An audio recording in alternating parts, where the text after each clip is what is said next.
بسم اللہ الرحمن الرحیم۔ قال اللہ تبارک و تعالی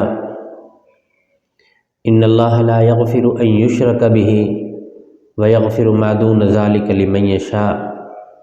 صدق اللہ العظیم۔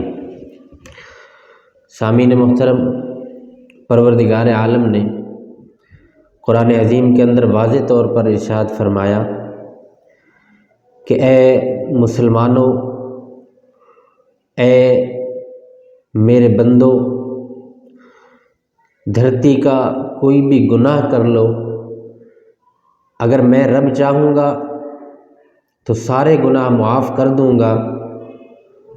کچھ توبہ کے ساتھ معاف ہو جائیں گے، کچھ گناہ استغفار کرنے سے معاف ہو جائیں گے، لیکن ایک گناہ ایسا ہے کہ رب العالمین فرما رہے ہیں کہ میں بالکل معاف نہیں کروں گا۔ وہ گناہ کون سا ہے؟ وہ گناہ شرک ہے۔ اللہ کریم ارشاد فرماتا ہے ان اللہ لا یغفر ان یشرک بہ۔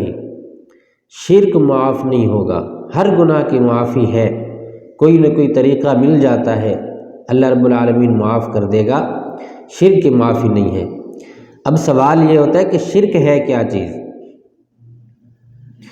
شرک اس چیز کو کہتے ہیں کہ پروردگار عالم کی ذات یا صفات کے ساتھ کسی انسان کو یا دنیا کی کسی اور چیز کو شامل کر لینا۔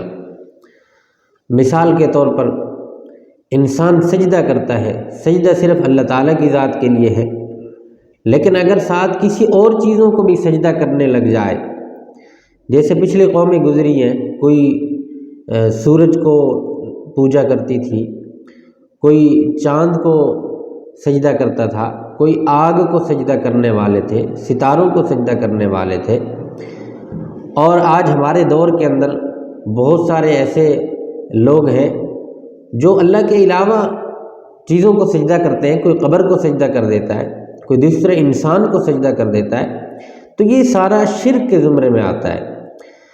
تو یہ چیزیں جو ہے اللہ رب العالمین معاف نہیں کرنے والا۔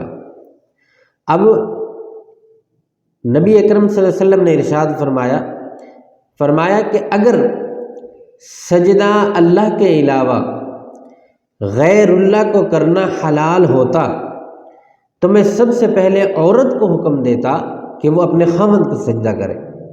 اتنی بڑی تعظیم ہے، اتنا بڑا مقام ہے، لیکن چونکہ سجدہ حلال نہیں ہے غیر اللہ کا، تو نبی علیہ السلام نے بھی منع فرما دیا کہ کسی اور کو سجدہ نہیں کرنا، امتی نبی کو سجدہ نہیں کر سکتا، اور کسی اور شخص کو سجدہ نہیں کر سکتا، کسی اور چیز کو تعظیمی سجدہ بھی نہیں کر سکتا۔ اللہ رب العالمین کا حکم ہے کہ سجدہ کرنا ہے صرف میرے لیے۔ اب شرک اس چیز کا نام نہیں ہے کہ ہم لوگ صرف سجدہ غیر اللہ کو کر دیں تو یہ شرک ہے۔ شرک اور بھی بہت ساری ایسی چیزیں ہیں جس میں ہم شرک میں مبتلا ہو جاتے ہیں۔ مثال کے طور پر اولاد اللہ تعالیٰ کی طرف سے اللہ تعالیٰ عطا فرماتا ہے، قرآن عظیم کے اندر ہے، فرمایا یہب لمن یشاء اناثا ویہب لمن یشاء الذکور او یزوجہم ذکرانا و اناثا۔ تو یہ آیت اس بات پر دلالت کر رہی ہے کہ بیٹی یا بیٹا اولاد دینے والی ذات صرف اللہ تعالیٰ کی ذات ہے۔ ہم لوگ شرک اس بات میں کرتے ہیں کہ اللہ رب العالمین کے علاوہ لوگوں سے اولاد مانگ رہے ہوتے ہیں، رب العالمین کے دربار کو چھوڑ کر، آپ کی ذات کو چھوڑ کر لوگوں کے قدموں میں جھکے ہوتے ہیں کہ آپ ہمیں کچھ ایسا بتلائیے کہ ہماری اولاد ہو جائے۔ علاج کرنا سنت ہے، اس سے میں منع نہیں کر رہا، نہ میں اس کی نفی کر رہا ہوں، علاج ضرور کروانا چاہیے، لیکن شرکیہ عقائد رکھ کر درباروں پر جا کر یا اس طرح اور جگہوں پر جا کر شرکیہ منت ماننا، غیر اللہ کی منت مان لینا، یہ شرک ہے۔ کہ میرا بیٹا ہو جائے تو میں فلاں کام کروں گا، میری اولاد ہو جائے تو میں فلاں کام کروں گا، یہ سارا شرک کے زمرے میں آتا ہے۔ ہاں آپ یہ کر سکتے ہیں کہ اللہ ہمیں اولاد دے، ہم اللہ کے راستے میں خرچ کریں گے، یہ صدقہ بنے گا، خیرات بنے گی۔ اللہ ہمیں اولاد دے، ہم اللہ کے حضور اتنے نوافل ادا کریں گے، اتنے روزے رکھیں گے، یہ منت اللہ کی ہے، اللہ کے نام کی ہے، اور یہ جائز ہے، یہ ماننی چاہیے، اس کے فوائد بھی ہیں۔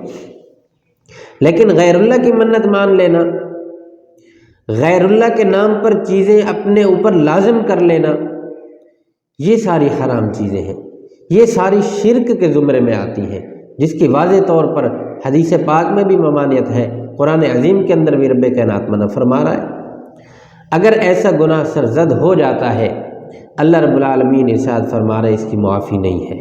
ہاں آپ توبہ کریں، یا ایھا الذین آمنوا توبوا الی اللہ توبۃ نصوحا، توبہ استغفار کریں، اللہ کے حضور معافی مانگیں مرنے سے پہلے، تو آپ کی توبہ قبول بھی کی جائے گی، آپ کے گناہوں کو معاف بھی کیا جائے گا۔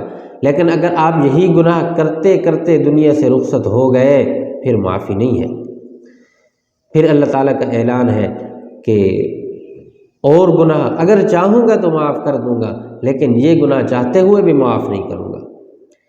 اس لیے ایسے گناہوں سے بچنا ضروری ہے۔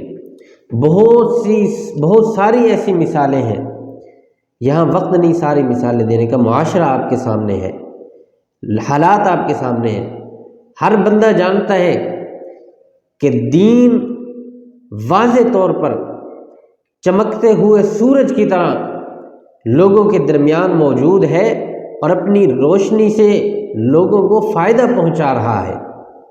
اب فائدہ اسی کو پہنچے گا جو صحیح معنوں میں دین پر عمل کرے گا۔ اگر اپنی مرضی سے دین پر عمل کرنا ہے تو یہ فائدہ نہیں ہوگا، یہ گمراہی کا باعث بن جائے گا، یہ ضلالتوں کا باعث بن جائے گا۔